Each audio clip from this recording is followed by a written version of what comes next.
UFC 317 Fight Week is here, and we've got a massive fight, a super fight.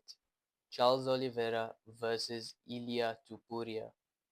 Now, right off the bat, I do want to say that people are really counting Charles Oliveira out, but it's nothing new. He's always been counted out in previous fights. He's been given the tag that he's a quitter, that he will he will quit eventually if he feels that his opponent is stronger than him. So, I want to go over the betting odds first. What are the betting odds for this fight? The betting odds right now for Charles Oliveira versus Ilia Topuria.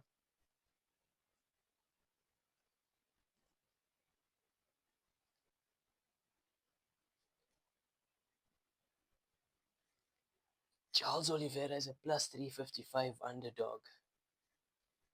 Damn. Ilia is a minus 500 favorite. Damn, that is crazy. He's a 5-1 favorite in this fight.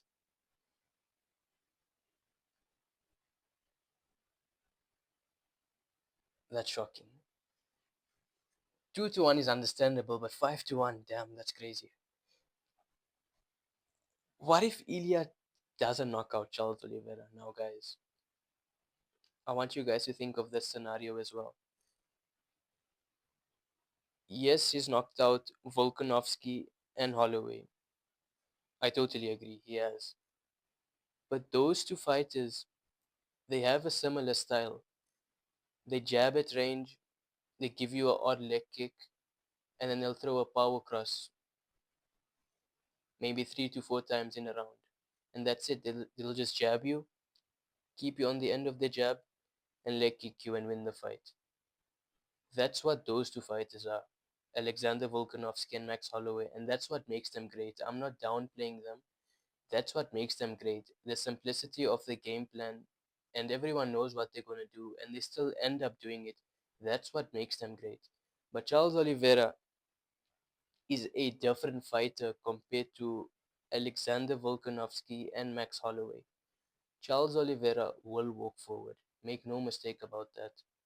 Charles Oliveira recently, yesterday, on Wednesday, said that he will walk forward on Media Day and he will try and make Ilia Topuria fold. Now, I have no problem with that. That is the right way to go about this fight. I believe you do need to walk forward. You need to earn Ilia Topuria's respect in terms of power. And Charles can crack, dude. Charles Oliveira, he's cracked Justin Gaethje. He's hurt Dustin Poirier. Even though Dustin Poirier was winning the exchanges, he cracked Dustin Poirier. He's cracked Michael Chandler. He's cracked. He submitted Kevin Lee. But you get what I'm trying to say. He ha- he has the power. He has it.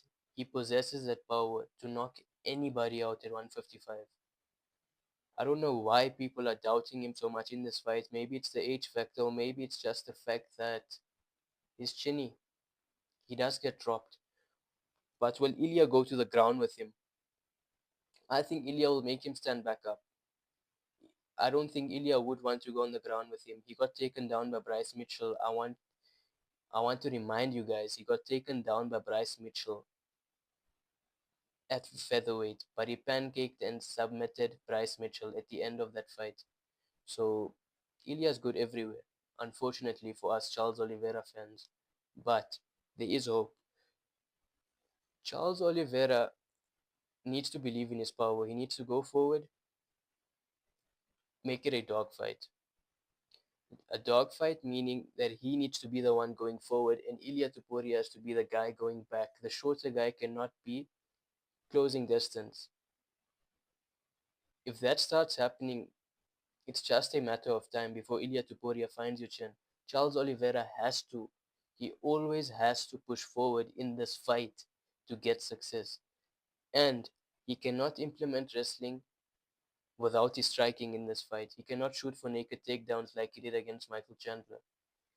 He has to implement his striking before his wrestling, always in this fight. That's how he needs to go about it.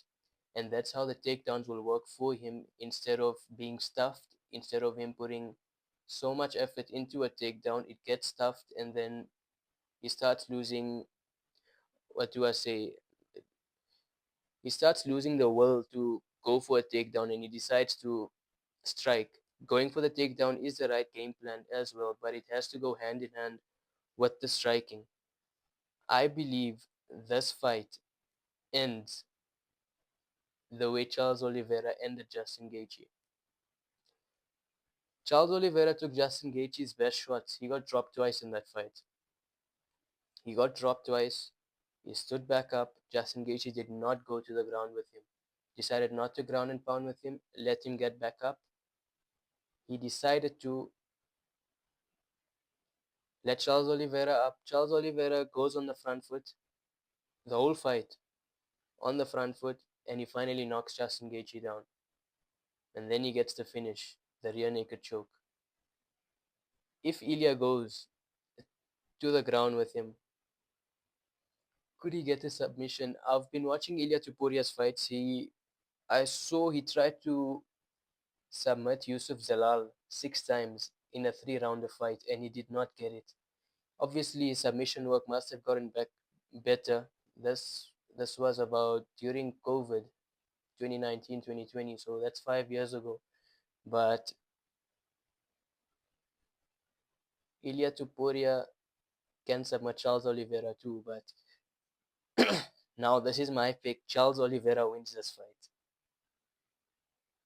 He wins this fight. He absolutely does. And this may be delusional to someone watching this. This may be delusional and you can be 100% correct. But this is what I know. You guys have doubted him like this before also. Do you guys remember the Benil Dariush fight? UFC 289 where we had to watch their whack ass card of Amanda Nunes versus Irene Aldana. Do you guys remember that fight card? Snuff break. Ugh, my nose is getting stuffy. But do you guys remember that? Do you guys remember that card? I hope you guys don't, but I hope you guys remember the co-main event of that card: Charles Oliveira versus Benil Dariush. Everyone counted Charles Oliveira out in that fight. Chael Sonnen always has bad picks, but he counted him out as well. Daniel Cormier counted him out. Islam said he wanted Benil Dariush and he thought that Benil Dariush should get it done. It should be easy for him. But Charles Oliveira had other plans, knocked him out in the first round, made a statement, and he got a title shot at UFC 294 in Abu Dhabi, which unfortunately he had a cut on top of his eye, and then the fight got cancelled. But he's been in this position before. He knows what it's like to beat someone who's on a hot streak, and yeah, man, I really hope he gets it done. It would be inspiring to me. That's all I'm trying to say, and that's why I'm picking him. I'm a massive fan of him. This is biased. This is biased. Ilia Tuporia has more chances of winning, but he's the younger fighter. He's the fighter with obviously more hunger. He's the fighter that wants Islam Makhachev. He still wants that fight. So it's Ilia Tuporia's fight to lose, but at the end of the day, do not count Charles Oliveira out. He is not a plus 400 underdog. That is stupidity. Charles Oliveira in this fight, a 2-1 underdog makes sense. Okay, Ilia Tupuria also being a 2-1 favorite makes sense. But Charles Oliveira being a plus 400 underdog, that makes no fucking sense. Charles Oliveira can get this done, and I hope you guys understand that this is not going to be a walk in the park for Ilia Tupuria, right? I just hope you guys understand that. And at the end of the day, the champion has a name, and his name is Charles Two Bronx Oliveira. Oh yes, and like and subscribe. Thank you for watching, and I'll see you again. I'll have a live stream On TikTok Live for UFC 317, I'll do a fight companion if I do get to 50 subscribers. Before the weekend, we'll do it on YouTube Live. So, again, thank you guys for watching. Like and subscribe. Bye bye.